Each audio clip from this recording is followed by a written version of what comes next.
Hi, എല്ലാവർക്കും നമസ്കാരം.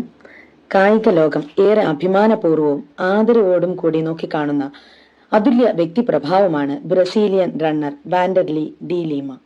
എന്താണ് ജയവും തോൽവിയും എന്ന് ലോകത്തെ പഠിപ്പിച്ച അതുല്യ കായിക പ്രതിഭ.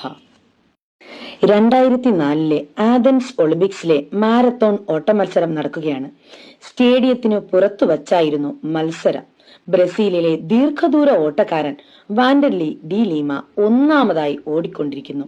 തൊട്ടുപിറകിൽ ഒരു ഇറ്റലിക്കാരനും പിന്നെ ഒരു അമേരിക്കക്കാരനും. ഓട്ടം തീരാൻ ഇനി 15 മിനിറ്റ് മാത്രം ബാക്കി. വാൻഡർലി ഡി ലീമ ഏറെ മുന്നിലാണ്. വിജയം ഏതാണ്ട് സുനിശ്ചിതം. പെട്ടെന്ന് തന്നെ ആൾക്കൂട്ടത്തിൽ നിന്ന് ഒരാൾ ഓട്ടം നടക്കുന്ന റോഡിലേക്ക് ഇറങ്ങി വന്ന് ലീമയെ ആക്രമിച്ചു. എല്ലാവരും പെട്ടെന്ന് പകച്ചുപോയി. അയർലാൻഡുകാരനായ ഒരു റിലീജിയസ് എക്സ്ട്രീമിസ്റ്റ് ആയിരുന്നത്രേ അയാൾ. ഒരു പബ്ലിസിറ്റിക്ക് വേണ്ടി ചെയ്തതാണ്.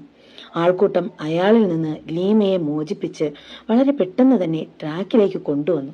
ലീമ വീണ്ടും പൂർവാധികം ശക്തിയോടെ ഓടിത്തുടങ്ങി. ഇറ്റലിക്കാരനും അമേരിക്കക്കാരനും ഇതിനോടകം തന്നെ ലീമയെ മറികടന്ന് മുന്നിലെത്തി കഴിഞ്ഞു. അവസാന 100 മീറ്ററിലെത്തിയപ്പോഴേക്കും തനിക്ക് ഉറപ്പായിരുന്ന സ്വർണ്ണ മെഡലും പിന്നാലെ വെള്ളി മെഡലും മറ്റു 2 പേരും കരസ്ഥമാക്കി കഴിഞ്ഞിരുന്നു. എന്നിട്ടും ലീമ വിഷമിച്ചിരിക്കുകയോ നിരാശനാവുകയോ ഓട്ടം അവസാനിപ്പിക്കുകയോ ചെയ്തില്ല.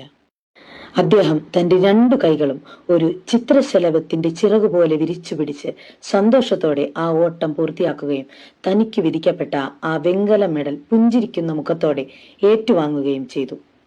തിരിച്ചു ബ്രസീലിലേക്ക് എത്തിയ ലീമയെ ബ്രസീലിയൻ ജനത വരവേറ്റത് സ്വർണ്ണ മെഡൽ നേടിയ വ്യക്തിയേക്കാൾ വലിയ ആവേശകരമായ വരവേൽപ്പ് നൽകിക്കൊണ്ടായിരുന്നു. അവിടെയും അവസാനിച്ചില്ല. 2016 ബ്രസീലിൽ വെച്ച് നടന്ന ഒളിമ്പിക്സിൽ ദീപശിഖ തെളിയിക്കുന്നതിന് കായിക താരങ്ങൾക്ക് പഞ്ഞമില്ലാത്ത ബ്രസീലിൽ അഭിപ്രായ വോട്ടെടുപ്പിൽ നറുക്കു വീണത് വാൻഡർലി ഡി ലീമയ്ക്കായിരുന്നു. അതാണ് പരാജയത്തിനു മുന്നിൽ തലകുനിക്കാത്തവന് ലോകം നൽകിയ ആദരവ്. ചിലപ്പോൾ ജീവിതവും അങ്ങനെ തന്നെയാണ്. നമുക്ക് അർഹതപ്പെട്ട സ്വർണ്ണ മെഡലുകൾ ചിലപ്പോൾ ചില ആകസ്മികതകളിൽപ്പെട്ട് അത് എന്നേക്കുമായി നഷ്ടപ്പെട്ടു പോയേക്കാം. അപ്പോഴും തല ഉയർത്തിപ്പിടിക്കാനും മനം നിറഞ്ഞ് പുഞ്ചിരിക്കുവാനും നമുക്ക് കഴിയുമ്പോഴാണ് യഥാർത്ഥത്തിൽ നമ്മൾ വിജയിച്ചു എന്ന് പറയാനായി കഴിയുക. മഹാനായ വാൻഡർലി ഡി ലീമ നമ്മെ പഠിപ്പിച്ച പാഠവും അതുതന്നെയാണ്. അതെ, തോൽക്കാൻ മനസ്സില്ലാത്തവനെ ഈ ലോകത്തിന് പോലും തോൽപ്പിക്കാൻ കഴിയില്ല എന്നത് തന്നെയാണ്. എല്ലാ പ്രിയമുള്ളവർക്കും ഹൃദയം നിറഞ്ഞ നന്മകളും ആശംസകളും ഭാവുകങ്ങളും നേർന്നുകൊള്ളുന്നു.